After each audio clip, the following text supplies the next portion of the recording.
¿Alguno de vosotros ha visto un anuncio en la televisión que se ve un montón de avestruces y una avestruz se encuentra unas gafas de la marca Samsung?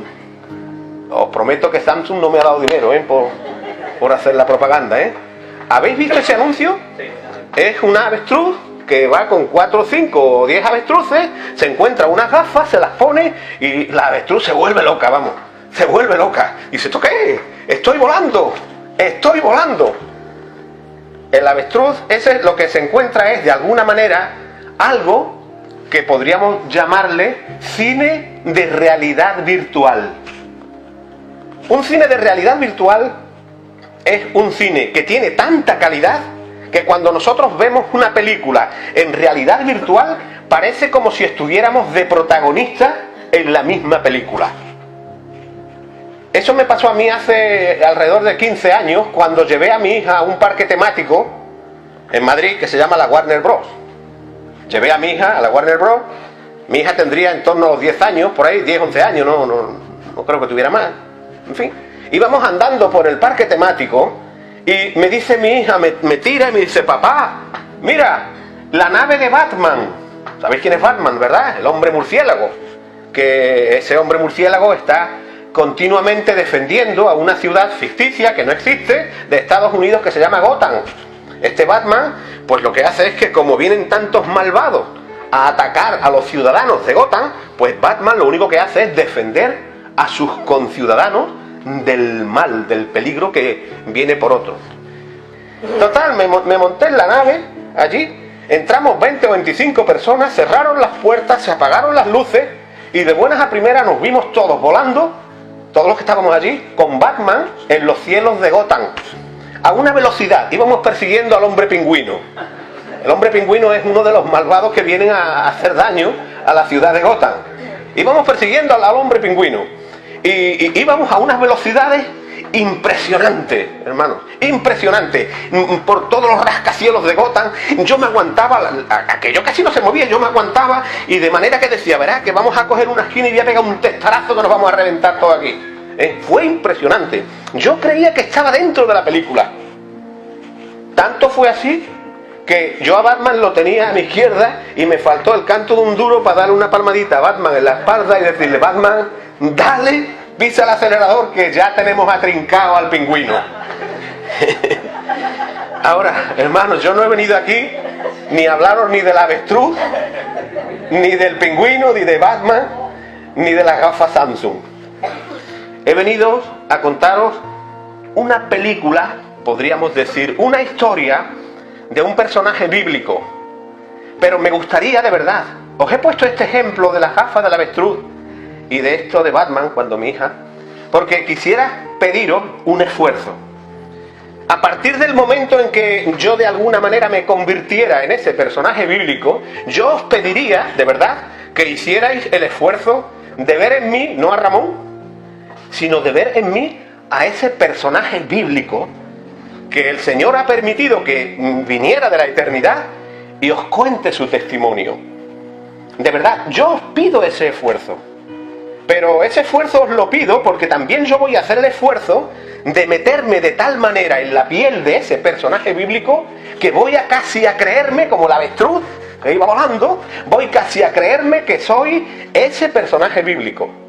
Voy casi a creerme que soy el personaje bíblico y trataré de hablar como tal vez hubiera hablado ese personaje bíblico.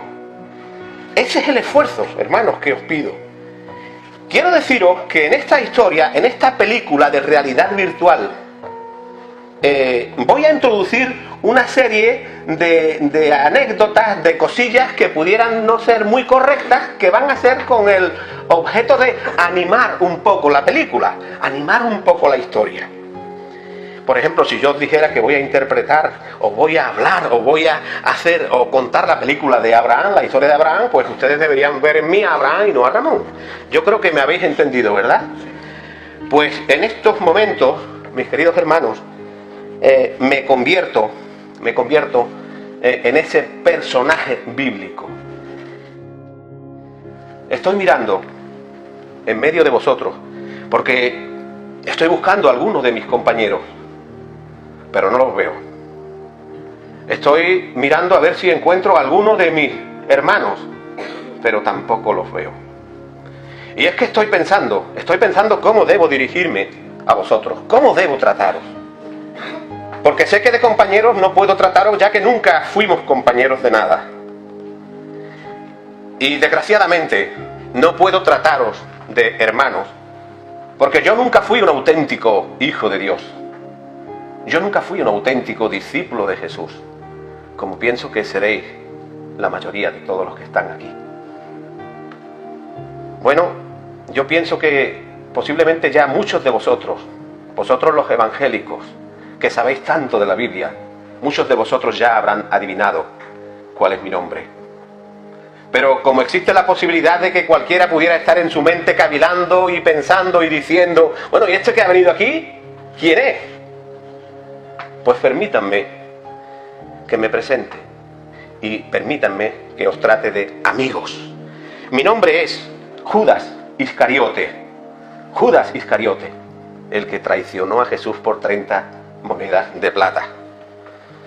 ¿No es verdad, amigos míos, que cuando uno nada más escucha mi nombre se pone como a la defensiva?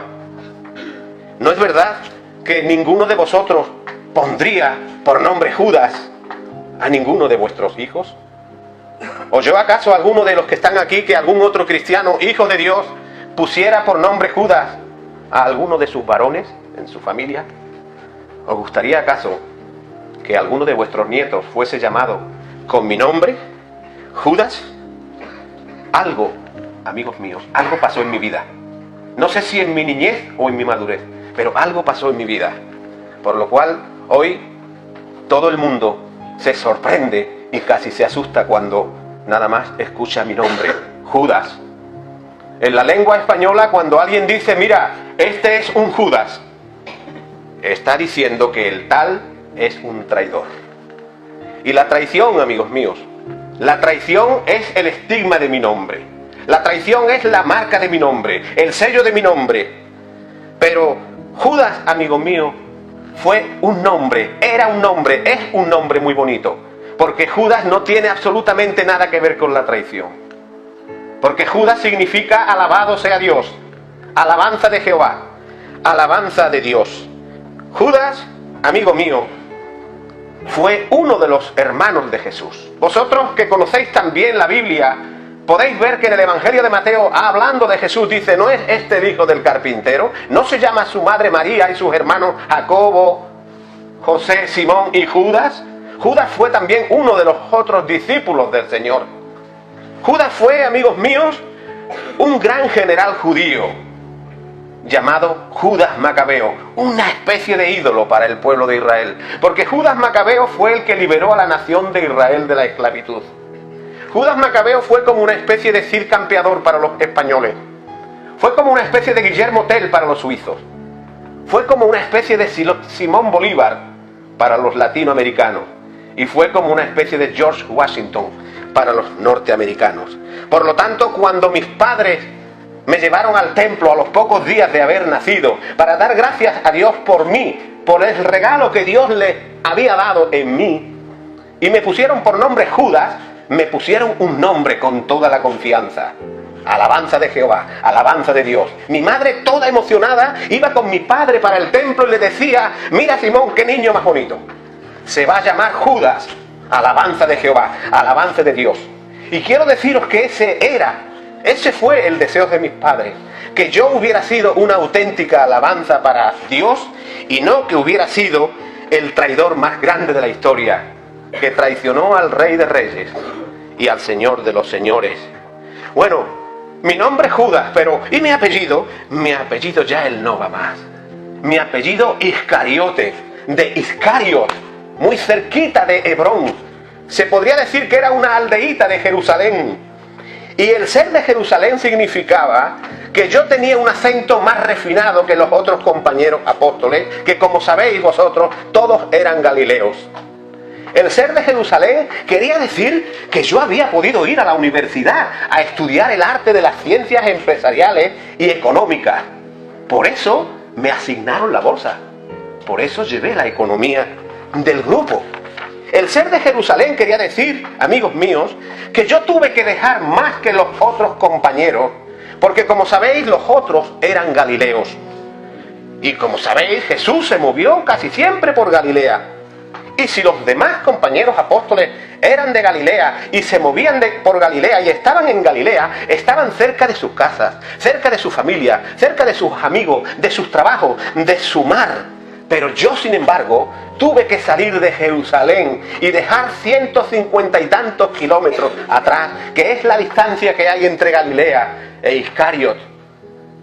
Y tuve que hacer todos esos kilómetros para ir a seguir a Jesús. Lo dejé todo por seguir a Jesús. Dejé mi familia, mis hermanos, mis amigos, mis padres, mi trabajo. Lo dejé todo por seguir a Jesús. Y quiero deciros, amigos míos, que cuando el Señor me dijo, sígueme, para mí fue un día maravilloso. Uno de los días, por no decir el más grande de mi vida. Ahora, ¿por qué me escogió Cristo a mí?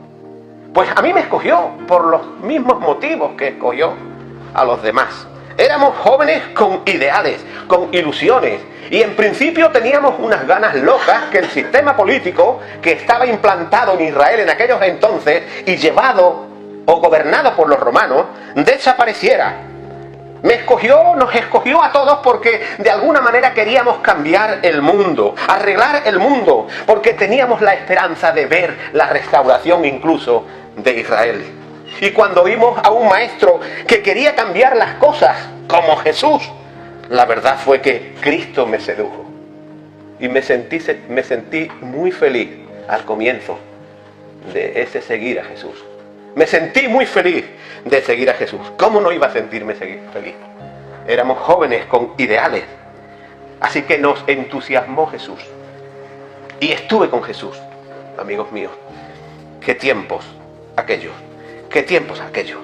Yo vi a Jesús hacer los mejores milagros que vosotros podáis imaginar. Porque dice la Biblia que se hicieron muchas cosas que no están escritas en la Biblia. Las que tenemos, como dice también ella misma, están escritas para que sepáis que Jesús es el Cristo. Pues todas esas cosas que no están escritas, yo las presencié. Vi a los ciegos literalmente ver, a los cojos y a los paralíticos y a los enfermos andar, al hijo de la viuda de Naín resucitar. Y cuando vi que con unos cuantos panes y unos cuantos peces Jesús dio de comer a unos pocos de miles de personas, me dije, aquí tenemos al mejor ministro de finanzas que el mundo jamás ha conocido. Yo, amigos míos, le oí los mejores y los más profundos sermones que vosotros podáis imaginar. Y dije amén a todos y cada uno de ellos. Y cuando oí decir a Jesús, porque el reino de los cielos es semejante a un padre, es semejante a un rey. Entonces me dije, ¿un rey? ¡Qué bueno!, decía yo. Parece que va a establecer la monarquía. La monarquía. Pues a mí seguramente que me dará la cartera de Hacienda, de ministro de Hacienda. ¿Qué 3 años, amigos míos, pasé al lado de Jesús? Escuché, como os he dicho, sus mejores sermones. Dije amén a todos ellos. Y es verdad que los otros compañeros me miraban como si fuera un bicho raro. Y cuando ya me había quitado la vida, llegó Juan, escribiendo en su evangelio, y dijo de mí que yo era ladrón y por eso tenía la bolsa. Pero el muy cobarde y el muy sinvergüenza no fue capaz de decírmelo a la cara, como hacen los hombres, Pero en fin, amigos míos, yo formaba parte de aquella pequeñita sociedad de la que el Señor quiso rodearse. Escribiendo sobre mí un líder evangélico que escribió un artículo sobre mí, dijo lo siguiente: Judas, el hombre que pudo haber sido, pero que nunca fue. Amigos míos, mis padres me pusieron un nombre precioso: alabanza de Jehová, alabanza de Dios. Tuve unos padres piadosos, me educaron en los caminos del Señor. Estuve con el mejor de los maestros, pasé con él 3 años gloriosos. Pero en verdad aquel escritor evangélico tenía razón. Yo pude ser el hombre que debí ser, pero nunca fui. Nunca fui. Por lo tanto, amigos míos, quisiera contaros de una manera clara y sencillita qué fue lo que sucedió en mi vida. Porque yo pude ser como Juan, por ejemplo. Yo pude ser como Juan. ¿Es que vosotros pensáis que Juan no cometió pecados? Pues claro que los cometió. Vosotros los evangélicos le habéis llamado el discípulo del amor, pero en realidad comenzó siendo el discípulo del odio. Porque en una ocasión que no nos recibieron en Samaria, dijo: Señor, manda que venga el fuego del cielo y los consuma todos. Eso es amor. Amigos míos, existe una oruga llamada oruga rastrera. Una oruga que, a pesar de ser un bicho muy desagradable, cuando esa oruga sufre, pasa en su cuerpo lo que se conoce como metamorfosis, como le pasa al gusano de seda, que se mete en un capullito, lo lía con seda. Cuando esa oruga rastrera pasa la metamorfosis, se convierte en una gran mariposa alada, con unas alas y con unos colores que incluso da gusto verla volar entre las flores más coloridas del campo.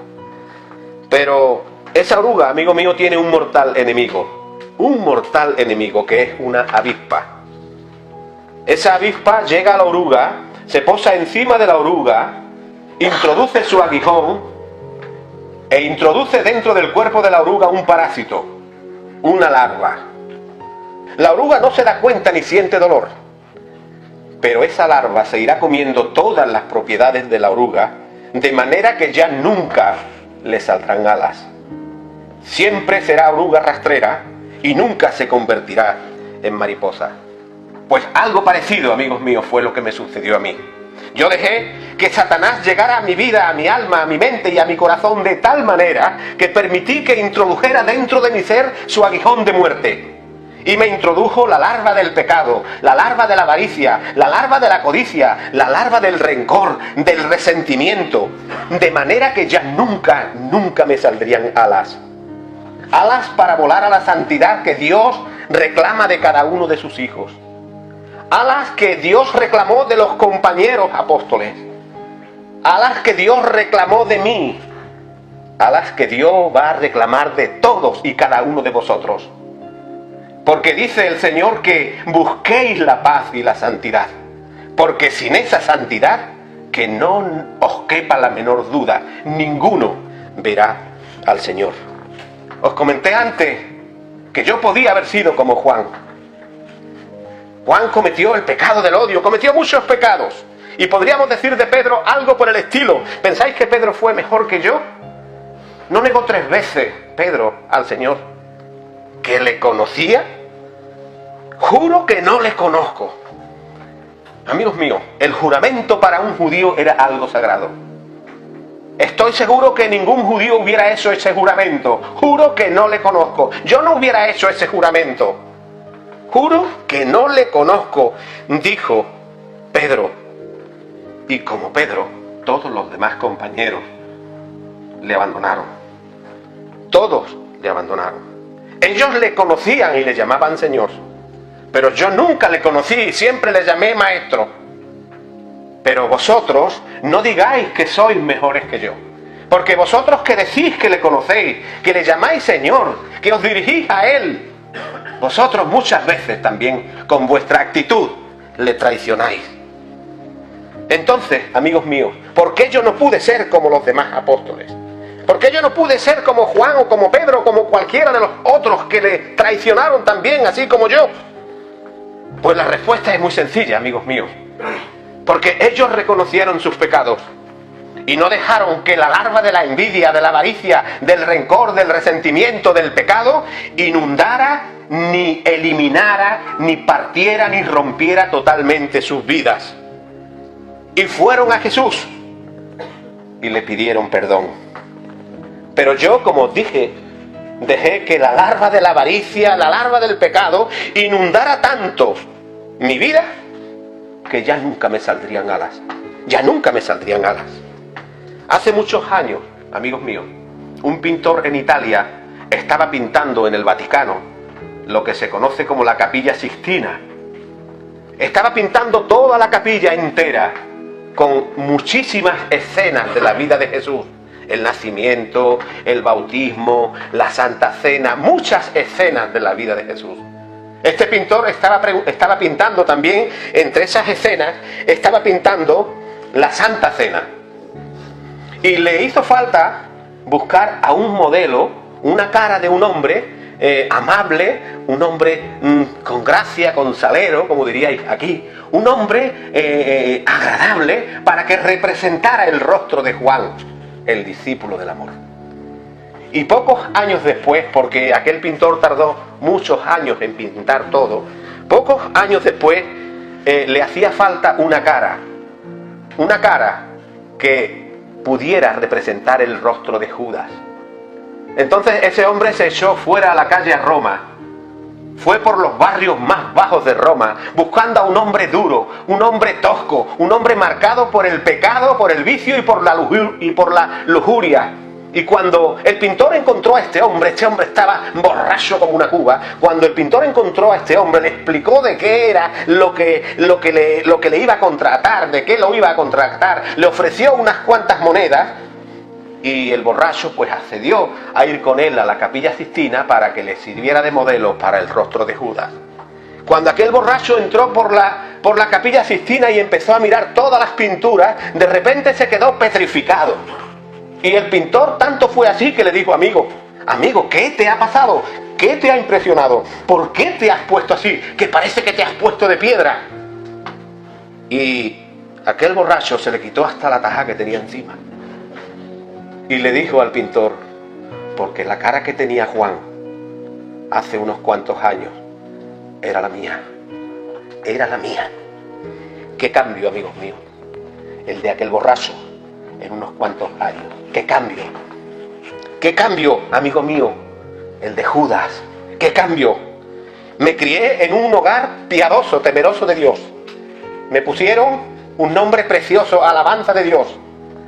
Estuve 3 años, como os dije antes, con el mejor de los maestros. Pero en verdad, de mi vida nunca desapareció la avaricia, la codicia, la ambición mundanal. Y ya nunca creció nada bueno en mí. En una ocasión, amigos míos, Jesús había sido invitado a comer en la casa de un judío.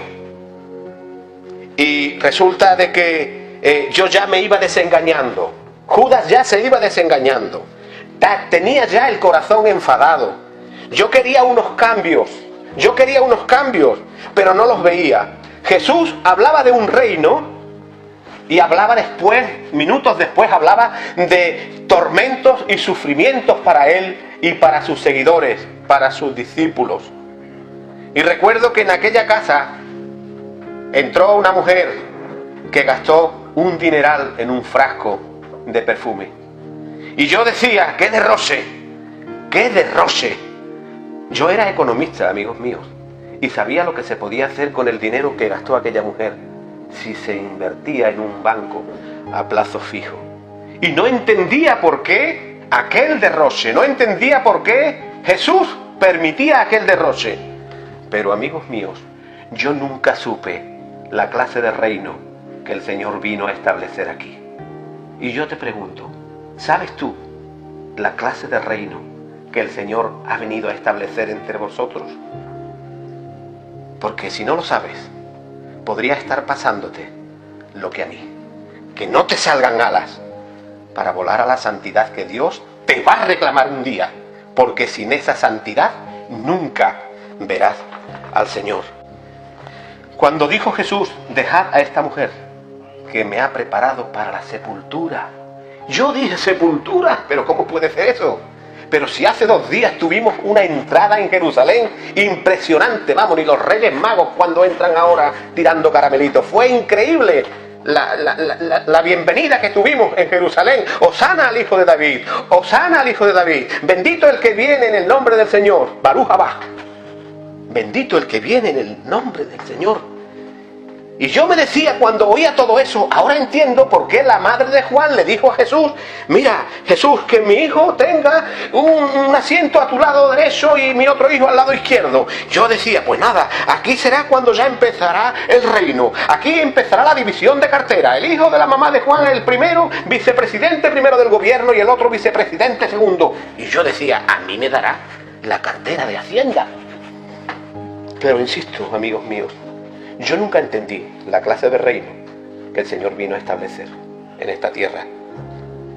Pero de repente, amigos míos, me di cuenta que todos aquellos hosanas, todos aquellos benditos el que viene en el nombre del Señor, fueron solo para un día. Es decir, pan para hoy y hambre para mañana. Y como Jesús había hablado, que aquella mujer lo había preparado para la sepultura, yo me decía, va a morir. ¿Y qué hago yo con 3 años malgastados en mi vida? El barco de mi vida, amigos míos, se hundía. El barco se hundía y yo tenía que hacer algo. Es verdad, amigos míos, que yo había escuchado los mejores sermones de Jesús. Es verdad que yo había aprendido lecciones magistrales de Jesús. Pero ahora me quedaba con una mano en el bolsillo y la otra por el suelo o por el cielo sin ningún duro. Porque la bolsa, la maldita bolsa, Jesús hizo cientos de milagros, pero nunca hizo uno para que la bolsa estuviera llena.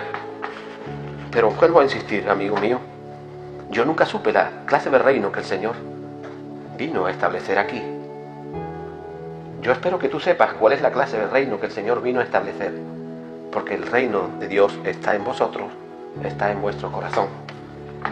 Y cuando me di cuenta, amigos míos, que Jesús podía ser crucificado, entonces me fui a ver, sin pensarlo, al sumo sacerdote Caifás, otro sinvergüenza como yo. Qué bien nos entendemos los avariciosos, amigos míos, pero cuánto nos odiamos. Tendríais que haber visto la cara de Caifás cuando yo le propuse entregar a Jesús. Ellos habían estado intentando atraparle en algo, pero no podían atraparle. Y yo se lo iba a ofrecer en bandeja. Así que no entré en rodeos con Caifás y le dije, Caifás, ¿cuánto me daréis? Y yo os lo entregaré. Y qué legalistas los religiosos. Porque los religiosos son muy legalistas. Todos los espirituales no. Qué legalistas aquellos religiosos. Me asignaron 30 monedas de plata, conforme decía la ley. No era mucho, pero como dice un sabio refrán, no sé si será sabio o no. Como dice un refrán, más vale pájaro en mano que ciento volando. Así que expliqué a Caifás cómo lo haría, cómo lo entregaría. Le expliqué que lo entregaría el día de la Santa Cena, de la Última Cena. Y amigos míos, en esta Última Cena, yo vi que el Señor nos estaba dando lecciones magistrales de humildad, lavándonos los pies. Y después de esto, como yo sabía que después de la cena, después del cordero, después de comer, después de beber, el Señor se iría al huerto de Getsemaní a orar con todos sus discípulos, y sus discípulos estarían, a reventar, se habían puesto ciegos comiendo y bebiendo, y estarían cansados, pues seguramente que estarían dormidos. Y le expliqué a Caifás, ese será el momento de yo entregar a Jesús. Y fijaros, amigos míos, mientras en aquella cena Jesús decía, mi paz os dejo, mi paz os doy, como yo os he amado, vosotros debéis amaros también los unos a los otros. Mientras Jesús hablaba del Espíritu Santo, de la venida del Consolador, esas eran mis maquinaciones, esos eran mis pensamientos, ajenos a la vida de Dios, traicionar a Jesús. Pero amigos míos, no digáis que vosotros sois mejores que yo. Porque muchas veces cuando estáis en el culto, algunas veces cuando estáis en el culto, estáis en vuestras maquinaciones, estáis en vuestros pensamientos. Y cuando Dios está hablando, el cristiano debe estar oyendo y obedeciendo. Así que no digáis que sois vosotros mejores que yo. Y todo esto que sucedió en mi vida, sucede cuando en el corazón se tiene pecado. Se tiene avaricia, codicia, envidia, resentimiento, rencor, pecado. Cuando uno solamente está pensando en sí mismo y no en los demás, como decía uno por ahí, como Juan Palomo: yo me lo aso, yo me lo guiso y yo me lo como. Qué gran maestro, amigos míos, ese es Jesús. Qué gran maestro. Y con todo el amor del mundo, con todo el amor del mundo, dijo allí en medio de aquella cena: uno de vosotros me va a entregar. Era yo el que lo iba a entregar. Y yo pensaba: soy yo. Pero no podéis imaginar el alivio que sentí cuando comprobé que los otros que estaban allí reconocían que ellos también podrían haber sido los traidores.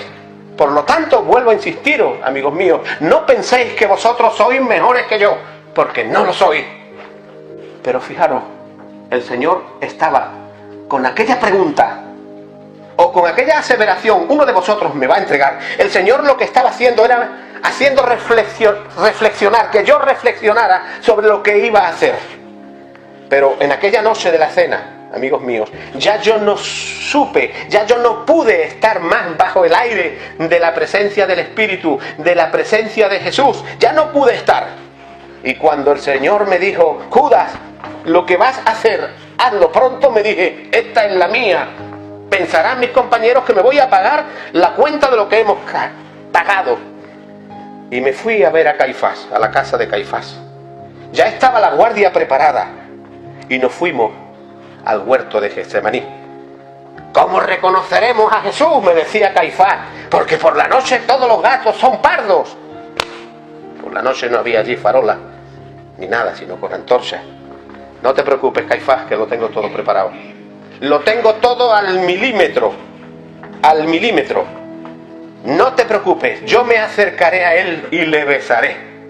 Y aquel a quien yo bese, a ese debéis detener, a ese debéis apresar. Y fijaros, amigos míos, durante el tiempo que íbamos andando desde la casa de Caifás con la guardia, yo llevaba en mi bolsa aquellas 30 monedas. Y aquellas monedas no paraban de sonar y sonar con el movimiento. Y tin, y tin, y tin. Y era como si el Señor, de alguna manera, el Padre hubiera insuflado algo en aquellas monedas para que con su ruido pudieran decirme a mi conciencia, a mi vida, a mi alma, a mi espíritu: Judas, ¿qué vas a hacer? Detente, Judas, ¿qué vas a hacer? Pero, amigos míos, ya mi corazón era como el de aquella oruga rastrera. Ya no me saldrían alas. Y fijaros, aún Jesús me hizo reflexionar cuando, con todo el amor del mundo, me dijo: amigo, ¿con un beso traicionas al Hijo del Hombre? ¿Con un beso traicionas al Hijo del Hombre? Amigos míos, se besa por amor, se besa por respeto, se besa por cariño, se besa incluso hasta por compromiso, para sellar un pacto. Pero yo besé por traición. ¿Os dais cuenta, amigos míos, cómo puede llegar a estar el corazón de una persona si esa persona hace como yo, deja que en su vida anide la ambición mundanal, la avaricia, la codicia, el rencor, el desamor, el resentimiento, el estar como Juan Palomo, pensando solamente en él mismo? ¿Os dais cuenta cómo puede llegar a estar el corazón de un hombre? Y así fue, amigos míos, como yo traicioné a Jesús. Yo iba muy pensativo por las calles. Aquellas monedas no dejaban de sonar y de sonar. Y sentí remordimientos. Porque fijaros, amigos míos, la gracia general de Dios es tan grande que incluso deja sentimientos de culpa en una persona incluso no convertida, para que sepa qué es el mal o cuál es el mal que está haciendo. El Señor deja sentimientos. Es tan grande ese amor que incluso a los no convertidos les dice: estás haciendo mal. Yo quise remediarlo, como ya sabéis vosotros, que conocéis muy bien la Biblia. Me fui a la casa de Caifás, le tiré las monedas: yo no quiero las monedas, yo he vendido al inocente, he entregado al inocente, yo no quiero el dinero. Pero Caifás me mostró el mismo talante que al principio. No queremos tu dinero, Judas, lo hemos hecho todo legal. 30 monedas, decía la ley, 30 monedas que te puse en las manos, así que vete con tu dinero. Y lo tiré, el dinero, para las ofrendas. Y ni siquiera lo quisieron para las ofrendas porque era un dinero maldito, marcado con sangre. ¿Por qué yo no pude ser como los demás compañeros? Amigos míos, yo sentí remordimientos, pero no me atrevía a ir a Jesús a pedirle perdón. ¿De qué le sirve al hombre ganar 30 piezas de plata, o todo el oro del mundo, o mucha fama, o mucho poder, o mucho éxito, o mucho dinero, si al final a ese hombre, a esa mujer le pasa como a mí, que pierde su alma? Y después de esto, amigos míos, ya conocéis mi historia. Me ahorqué. Pero fijaros, ¿sabéis que cuando uno muere se vuelve o se quiere volver evangelista?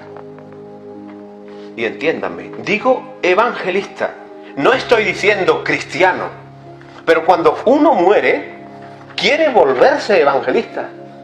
Y tenemos un ejemplo, tenéis un ejemplo, vosotros que conocéis también la Biblia, en la historia del rico y Lázaro. ¿Os acordáis de verdad? La historia del rico y Lázaro. El rico estaba en tormento y le decía a Abraham, a Dios, decía: Padre Abraham, ruega de alguna manera a Dios que permita que yo me levante de los muertos y vaya a mi ciudad y pueda predicarle a mis amigos, a mis vecinos, a mis conciudadanos, para que no vengan a este lugar de tormentos. ¿Conocéis la historia? Y Dios le dijo: a los profetas tienen, aquí tenéis todos los domingos a un profeta que os está hablando de Dios. A los profetas tienen, le dijo Dios. Y fijaros, aquellos familiares, era tal el sufrimiento que tenía aquel rico, que de alguna manera no quería permitir que sus familiares, amigos, vecinos, conciudadanos fueran a aquel lugar de tormento. Por eso quería levantarse de los muertos. Pero aquellos familiares, aquellos vecinos, aquellos amigos del rico no tuvieron el privilegio que vosotros tenéis hoy. Que el Señor os ama tanto que me ha dado una hora libre del infierno para que os prevenga de 3 peligros que van a estar diariamente en vuestra vida. 3 peligros. Primero, no penséis nunca que porque un día empezasteis bien en los caminos del Señor, será suficiente garantía si no camináis bien. Muchas personas empezaron bien en su vida, en su carrera, y acabaron hechas un desastre. Y si no, fijaros en mí, un maestro precioso, unos padres preciosos, un nombre alabanza de Dios, y al final empecé queriéndome comer el mundo, y al final, fijaros cómo acabé. Hubo un francés llamado Robespierre, que cuando era joven no quería ser juez, porque era horrible para él que tuviera que condenar a una persona a cadena perpetua. Y sin embargo, luego mandó matar a miles de personas en la guillotina en Francia. Yo empecé bien, amigos míos. Unos padres, como os he dicho, preciosos. Un nombre precioso, alabanza de Jehová, alabanza de Dios. Un nombre precioso, el mejor de los maestros. Me quise comer el mundo, pero no fui constante en seguir la carrera cristiana. Así que no penséis que porque un día levantasteis la mano en un culto y dijisteis: yo quiero recibir al Señor, no penséis porque ese día sucedió en vuestra vida, no penséis que eso será garantía de que acabéis bien. Y a mí me tenéis como ejemplo. El Señor te dice hoy: sé fiel hasta la muerte. Sé fiel hasta la muerte y yo te daré la corona de la vida. Así que, amigos míos, si habéis empezado bien, tenéis que caminar bien, seguir bien y acabar bien. Y una vez que el Señor os haya sacado de Sodoma, de Gomorra, no miréis atrás. Una vez que hayáis puesto vuestras manos en Cristo, en el arado de la palabra de Dios, no volváis atrás. Hermanos míos, amigos míos, El cristiano auténtico, nacido de nuevo, empieza bien, camina bien y acaba bien porque es Dios quien le ayuda en toda la carrera. El apóstol Pablo, a quien yo no tuve el placer de conocer porque ya me había ahorcado, dijo: he acabado la carrera, he guardado la fe. Por lo tanto, ese por lo tanto le daba una convicción: he guardado la carrera, he acabado la carrera, he guardado la fe. Por lo tanto, Señor, me está reservada la corona de justicia que tú me darás en aquel día. Qué convicción tan grande, amigos míos, la del apóstol Pablo. Qué convicción tan profunda, amigos míos. Esa es la misma convicción que podríais tener vosotros si empezáis bien, andáis bien y acabáis bien. La misma convicción que el apóstol Pablo. Así que, amigos míos, si habéis empezado bien, el Señor me ha pedido que te diga que sigas caminando bien para que puedas acabar bien. La segunda cosa que el Señor me ha pedido que te diga en esta mañana es que nunca os dejéis llevar por la venganza, por el odio, por el rencor entre los hermanos. Nunca. Yo quería vengarme. Yo estaba esperando unos cambios en aquello que el Señor vino a instituir. Pero nunca entendí el tipo de reino, la clase de reino que vino a traerme. Yo quería unos cambios y quise vengarme. No os dejéis llevar por el odio, la venganza, las rencillas entre los hermanos. El Señor dice: no os venguéis los unos de los otros, porque escrito está: mía es la venganza, yo pagaré, dice el Señor. Y la tercera y la última cosa que el Señor me ha pedido que os diga en esta mañana es que tengáis mucho cuidado con el pecado imperdonable. Mucho cuidado con el pecado imperdonable, el que muchos cristianos han denominado como la blasfemia contra el Espíritu Santo. Como vosotros sabéis, todo pecado, y estoy hablando las palabras de Jesús, todo pecado será perdonado en este mundo, excepto uno: la blasfemia contra el Espíritu Santo. ¿Sabéis? A mí no me llevó al infierno el traicionar a Jesús. A mí no me llevó al infierno el traicionar a Jesús. Si yo hubiera traicionado a Jesús 70 veces, Él me hubiera perdonado 490 veces. ¿Sabéis qué me llevó a mí al infierno, amigos míos? El no querer recibir el perdón de Dios. El no querer recibir el perdón de Dios. El no querer ir a Cristo Jesús y decirle: Señor, he pecado, perdóname. Eso fue lo que me llevó al infierno y me destruyó.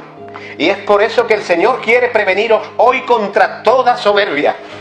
Contra toda soberbia.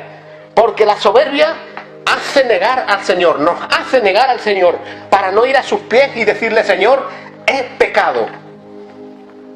He pecado. Y quiero preveniros, hermanos míos, amigos míos, contra la soberbia que nos hace ser prepotentes. El Señor dijo: he venido a buscar a pecadores al arrepentimiento, no a justos. Esos justos eran soberbios, que no tenían necesidad de Dios. Contra la soberbia el Señor os quiere prevenir. Porque la soberbia, amigos míos, destruye todo. Destruye la vida, destruye todo. Y en mí tenéis un ejemplo. Quiero recordaros también, amigos míos, que hubo un hijo pródigo. Ya estoy acabando. Un hijo pródigo que se movió por avaricia y por codicia. Malgastó todo lo que tenía. Y cuando ya su vida estaba casi destrozada, volvió en sí. Y dice la palabra de Dios que dijo este hombre: me levantaré e iré a mi padre y le diré: Padre, he pecado contra el cielo y contra ti. Ya no soy digno de ser llamado no soy digno de ser ni siquiera uno de tus criados, de tus jornaleros. Tenme ahí en un rinconcito. Y el padre amoroso, si conocéis la historia, todos los días salía a ver si su hijo venía. El padre aquel hizo una fiesta porque su hijo, estando muerto, había vuelto a la vida. Yo no sé si tú podrías encontrarte en una situación así, amigo mío, pero si estás así, toma ejemplo, no de mi vida, sino del hijo pródigo. Y puedes decirle con toda confianza: Padre, he pecado contra el cielo y contra ti. Y Él te va a restaurar. Vosotros tenéis la opción de hacerlo. Yo ya no tengo remedio, porque dentro de 5 minutos voy a volver al lugar de donde he salido. Pero vosotros que tenéis vida, que tenéis esperanza, sí que podéis ir a Jesús, sin importaros cuál fuera vuestro pecado, y decirle: Señor, he pecado contra el cielo y contra ti. Porque si yo hubiera hecho eso, amigos míos, si yo hubiera ido a Jesús a pedirle perdón, Él, estoy seguro de que me hubiera puesto un vestido nuevo, me hubiera puesto un anillo en mi mano, y mirándome a la cara me hubiera dicho: Judas, ven aquí a mi lado, porque tú serás alabanza de Dios a pesar de lo que hiciste. Esta, amigos míos, ha sido mi historia. Esta ha sido mi historia. Y desde el lugar donde voy a volver dentro de unos minutitos, clamo a Dios para que mi historia no se repita con ninguno de los que están aquí en esta mañana. Y me gustaría acabar con un himno cristiano de los que ya no se cantan, un himno antiguo. Yo nací, este que está interpretando esta historia, yo nací en una iglesia con estos himnos, como hablaba con César el jueves. Pero de verdad hay unos himnos que son maravillosos, son antiguos. Hoy con tanto corito ya moderno que muchas veces la gente no sabe quién lo escribió. Que no estoy diciendo ni que esté mal ni que esté bien, no. Vale, pero no te olvides de los himnos antiguos, porque podemos ver vidas transformadas, como John Newton, por ejemplo, y otros muchos más. Ese himno dice así: si estoy con motivos de dolor, Cristo. Si por mi causa el débil tropezó, si en tus pisadas yo seguir no quise, perdón te ruego, mi Señor y Dios. Escucha, oh Dios, mi confesión humilde y líbrame de tentación sutil. Preserva siempre mi alma en tu rebaño. Perdón te ruego, mi Señor y Dios. Si vana e inútil mi palabra ha sido, si al que sufría en la aflicción dejé, no me condenes tú por mi pecado. Perdón te ruego, mi Señor y Dios. Ya no soy Judas, ahora vuelvo a ser otra vez Ramón. Y quiero deciros, hermanos, que de verdad Judas está ahí en la palabra de Dios, no para que lo imitemos, sino todo lo contrario, para que sepamos los peligros que pueden venir a nuestra vida si imitamos su actitud. Yo os ruego de verdad, de todo corazón, que no voy a decir que os haya gustado esta historia, sino que os haya tocado la fibra. Que os haya tocado la fibra. Y que de alguna manera el Señor os haya podido hablar por esto que no ha sido una predicación, y que esto que os haya podido decir el Señor sea un salto en cada una de vuestras vidas para que empecéis la carrera bien, como la habéis empezado, pero que caminéis bien y al final el Señor te pondrá la corona de la vida. Que el Señor les bendiga y como siempre muchas gracias por haberme invitado.